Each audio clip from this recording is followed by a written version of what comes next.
Praise the lord. ఈ రోజు దేవుని వాగ్దానం ప్రసంగి గ్రంథం 6వ అధ్యాయం 2వ వచనం. దేవుడు ఒకనికి ధనధాన్య సమృద్ధిని ఘనతను అనుగ్రహించును. ప్రియ దైవజనమా, మనము భూమి మీద సుఖ సంతోషాలతో జీవించడానికి ధనము, ధాన్యము అనగా ఆహారము, ఘనత అవసరము.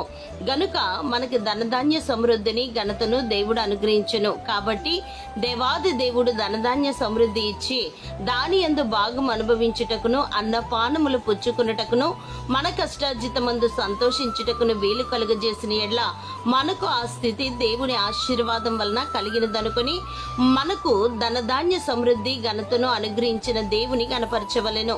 అప్పుడు అన్నిటి యందు ఎల్లప్పుడూ మీలో మీరు సర్వ సమృద్ధి గలవారై ఉత్తమమైన ప్రతి కార్యము చేయుటకు దేవుడు మీ ఎడల సమస్త విధములైన కృపను విస్తరింపచేయగలడు. దేవుడు మిమ్మల్ని దీవించునుగాక. ఆమెన్.